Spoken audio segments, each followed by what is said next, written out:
Hey guys, in today's video we're going to talk about cleaning out dryers, getting all the lint out so they're definitely safe to use.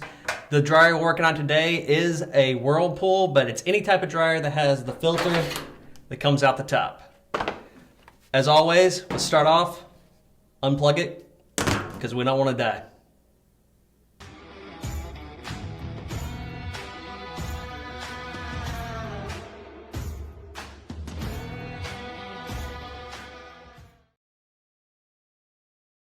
So first thing we're going to do is pull the filter out, and you can see we got a lot of lint buildup, especially on the bottom. This is very common. You'll see why when I pull the back end off.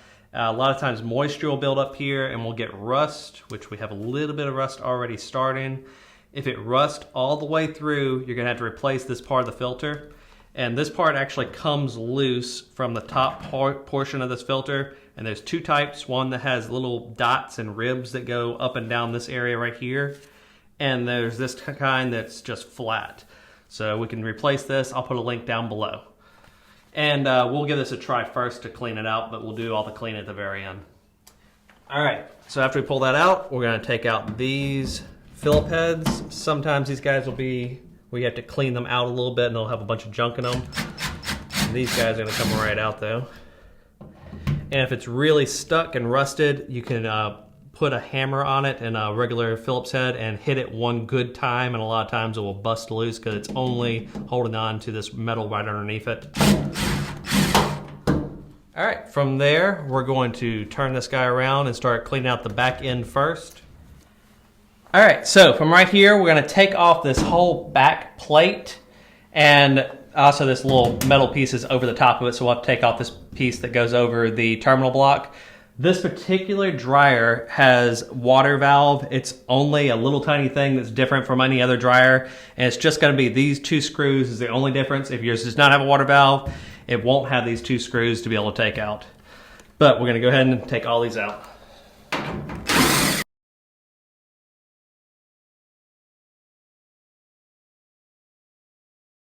Okay, from right here, we got 4 1/4-inch screws, and on some of the older machines, these were 5/16, but they're gonna be always 4 that hold this piece in. We took the 2 Phillips heads out of this. This is what the filter goes down into. This is what's usually blocked up with lint, so this will be our main culprit if you're having overheating problems or it being stopped up, or it's either from the back of the dryer out of your house is gonna be stopped up and could have been the original starter of everything getting blocked up. But let's take this guy off.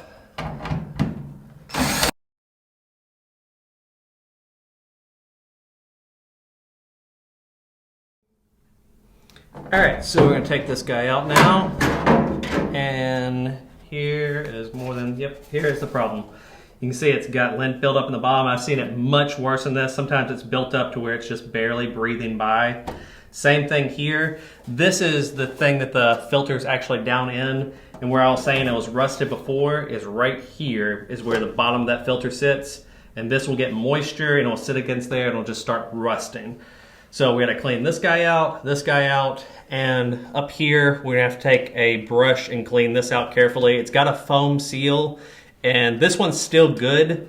A lot of times this foam seal will be kind of deteriorated over time. It'll just kind of fall apart as soon as you touch it, and you'll have to replace this foam seal. I have seen people replace them with high temperature silicone, where you can just make a ring all the way around it, make a ring around this guy too, and then wait till it slightly dries and press it together. Or you can order this foam and just re-glue the foam back on.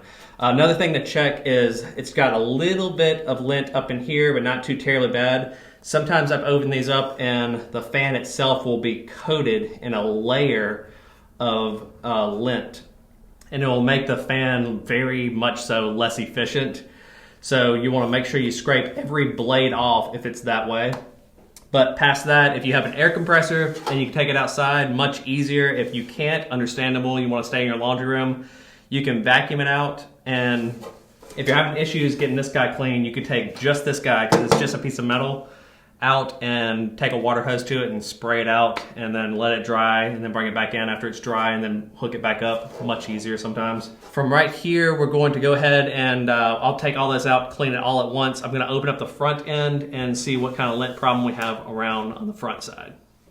All right, so from right here, we could do a trick. I like to call this flexing. You're gonna push right here, pull on the back end, and it will just pop up right there. So I'm just kind of making it come up. If you don't want to do that, you can take a thin flathead or something thin that's not gonna scratch your paint, and you can push it about 2 inches in. Right there is that same piece of metal. You're just gonna push it in and flex it a little tiny bit. You don't have to do quite that much. And it'll become loose. But actually, I don't do that very often. I usually just flex it to get it off there. So I'm a little low on practice. All right, so from right here, you want it far enough away from the wall that it will just lean back and touch the wall and hold itself up. It's not quite there, pretty close, something like that.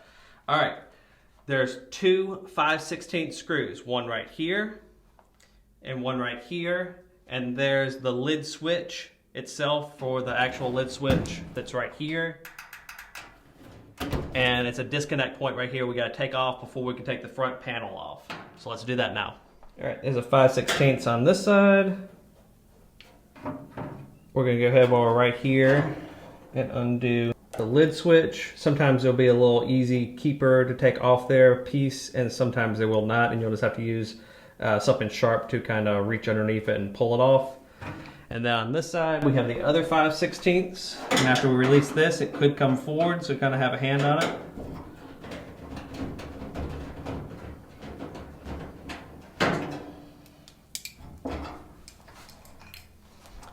Okay, from right here, we're going to lean it forward just a little bit. We're going to lift up and down. Same thing on this side. We're going to lift up. There we go. And down. And what's going on there is there's 2 hooks and 2 square holes that falls into, and we're just lifting it up out of those square holes to make it sit right, or get to take it off. All right, from right here, we're gonna reach in and undo the belt.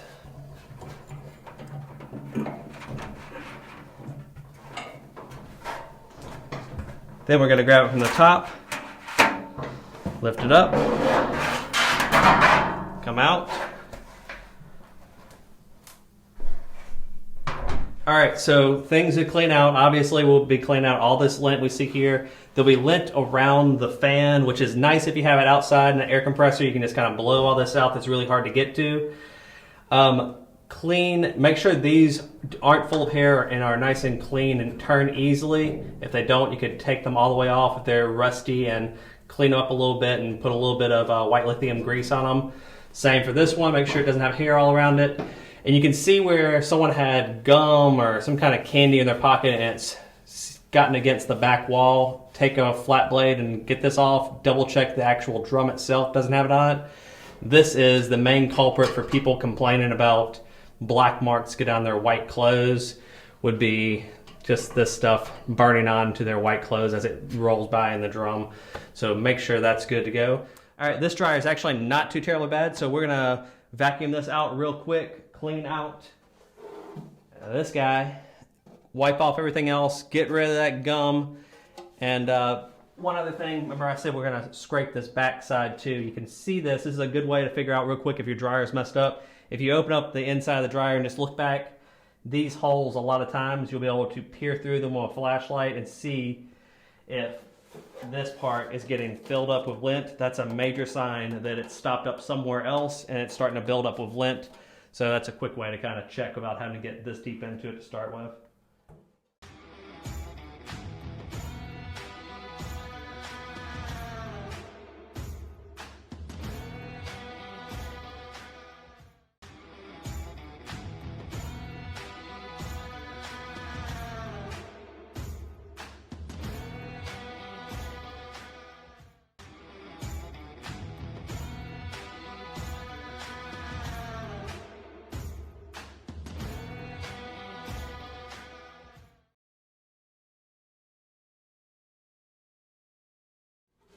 All right, from right here, we're gonna slide that up into place like that.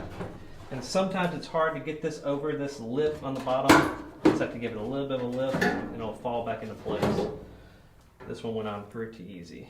All right, these 4 1/4-inch screws. And this one has this little plastic piece that's protecting this from splashes. Usually that's not there, but I'll keep it there because why not?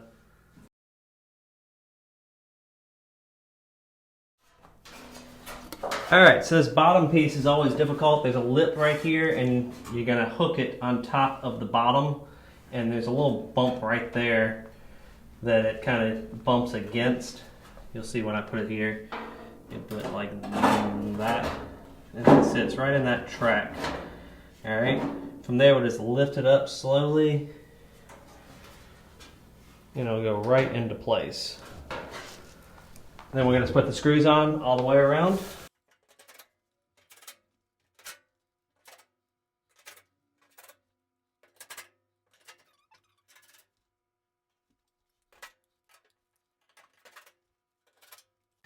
Alright, now we're going to turn it back around, put the drum back in, hook the belt back up, and we're going to be done. Let's do this. Alright, one quick tip. As you're going around, the rollers that goes around here will sometimes leave a black pieces of rubber, and as the drum turns, it will bump, bump, bump, bump, bump, bump, make a bad noise as it's going around, not be very quiet. You can just take your finger and scrape any of the ones you see off.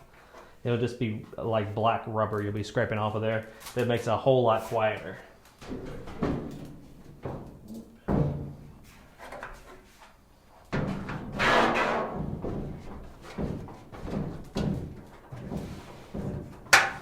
Alright, what I'm doing here is I'm checking this seal that it's not rolled in like that. You don't want it to be rolled in. So if you slowly turn it all the way around, you'll see it's good and it's not rolled in anywhere all the way around, and we're ready to put the belt on.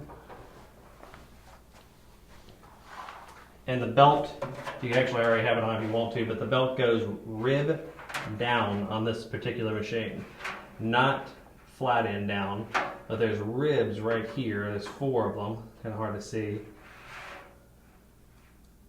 And they go towards the drum, flat down. Alright, you put that on, roll it into place, and now we're going to reach underneath and hook that belt back up.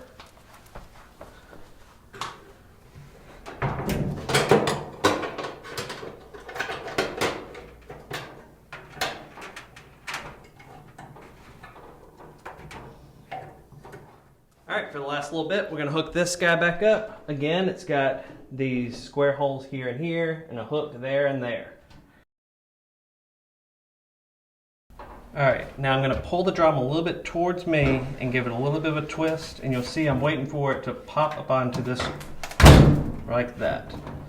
So now it's nice and halfway on there. It should be about halfway, and now we're ready to hook up this guy, which is the lid switch. And if you forget to put that lid switch on there, you're going to be angry because it will not start at all and you won't know what's going on. So make sure you hook that guy up first. Then put your 5/16 slightly bigger back end screws on both sides. I like to start them by hand so I don't accidentally drop them. And then take a screwdriver and finish them up. Alright, from right here we're just going to put the lid down, nice and slow. Give it a little push, and we're ready to put those 2 screws we originally took out from the filter back in place, and those are Phillips heads. And this is another point where you do not accidentally want to drop this screw down that hole, or you're going to take the entire back end back off. So it's better to do this by hand to start with.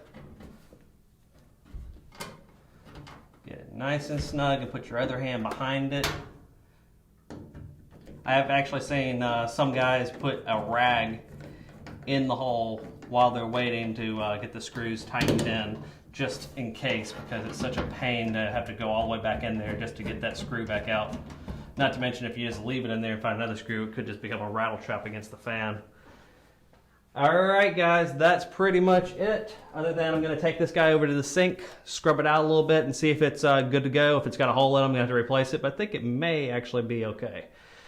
But please like, please subscribe. Hope you guys liked the video. We had a lot of fun in the very beginning, so a little goofy, but hope you guys like it. We'll see y'all next time. Thanks for watching, guys, and please like and subscribe. It really helps the channel.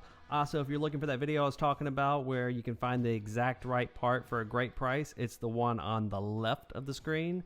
And the one on the right of the screen is a playlist of every repair video I've ever done for this appliance.